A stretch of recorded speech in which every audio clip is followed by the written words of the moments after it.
না, ডেফিনেটলি শামীম আসলে আমাদের বাংলাদেশিদের মধ্যে দেখবেন যে ও একটু ডিফারেন্ট কাইন্ড অফ প্লেয়ার। তো নর্মালি বাংলাদেশিরা যেইভাবে ব্যাটিং করে আহ, তার থেকে একটু ডিফারেন্ট আছে ওর ব্যাটিং। তো অবশ্যই টি-20 ক্রিকেটে এই ধরনের শটস দেখতে মজা লাগে। আর আমিও আসলে শামীমের একজন বড় ফ্যান। ওর ফিল্ডিংয়েও অসাধারণ। তো আশা করব যে নেক্সট ম্যাচে ও এইভাবেই জ্বলে উঠবে। মিঠুন ভাই, ক্যাপ্টেন্সি নিয়ে যদি বলতেন আসলে ক্যাপ্টেন্সি কেমন এনজয় করছেন, আর ক্যাপ্টেন্সিটা আপনি আসলে কাকে ফলো করেন? আমি কাউকে আসলে ফলো করি না। আমি ফলো করি না। আর ক্যাপ্টেন্সিটা আমি এনজয় করি। যদি কেউ দায়িত্ব দেয় আমি আসলে মানে এটা ম্যান টু ম্যান ভ্যারি করে, বাট আমার এটা ক্যারেক্টার। আমাকে যদি কেউ দায়িত্ব দেয় আমি সেটা আহ, খুব মানে সিনসিয়ারভাবে পালন করার চেষ্টা করি। আর তার মানে এই না যে আমার হাতে অনেক অপশন থাকতে হবে। আমার হাতে যদি লিমিটেড অপশনও থাকে, সেটা নিয়ে কিভাবে বেস্টটা বের করা যায় আমি সেটা নিয়েই কাজ করি। আরেকটা ফুটবল ছিল কালকে, আপনিও শুনেছেন যে চট্টগ্রামের প্লেয়াররা খেলতে চায় না, মাঠে যাবে না। এটা আসলে কতটা সত্য, আর যদি কি মনে হয় এটা?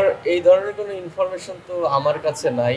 বা আমি কালকে টিম হোটেলেই ছিলাম, বা তার আগের দিনও টিম হোটেলেই ছিলাম। আমি এই ধরনের কোনো কথা শুনি নাই কোনো প্লেয়ারের কাছ থেকে যে আহ, টাকার জন্য খেলতে যাচ্ছে না। নিশ্চয়ই এই যে ফ্র্যাঞ্চাইজি মালিক তারা অনেকটা ডিসিপ্লিন হইতে আগাচ্ছে, প্রায় 12-13 বছর পর ফিরেছে, এবং আবারও আসলে টিমটাও সেভাবে গড়া, আপনাদেরকে টেক কেয়ার করা এবং প্লে অফে যাওয়া 1-2 নম্বরে থেকে অ্যাটলিস্ট। তো এটা নিশ্চয়ই এই ফ্র্যাঞ্চাইজিদের একটা থ্যাঙ্কস জানাবেন যে আপনাদেরকে সেভাবে ক্যারি করছে পুরো থ্রোটা টুর্নামেন্ট।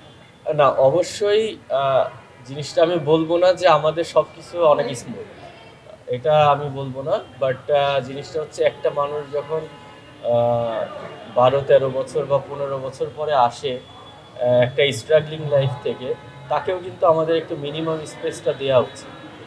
উনি ম্যান হিসেবে অসাধারণ। আমি যতটুকু ওনাকে চিনি, উনি প্লেয়ারদের সঙ্গে অনেক ফ্রেন্ডলি। উনি প্লেয়ারদের সাথে অনেক আন্তরিকভাবে মিশে।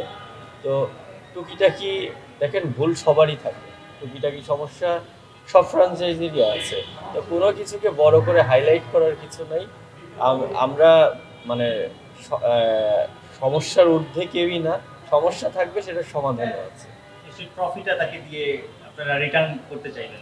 অবশ্যই আমাদের উদ্দেশ্য তো সেটাই। আমাদের উদ্দেশ্য সেটাই। বাট আমরা আগে কালকের ম্যাচটা নিয়ে ফোকাস করছি। কালকের ম্যাচটা যদি জিতি আল্লাহর রহমতে, তারপরে আমরা নেক্সট ম্যাচ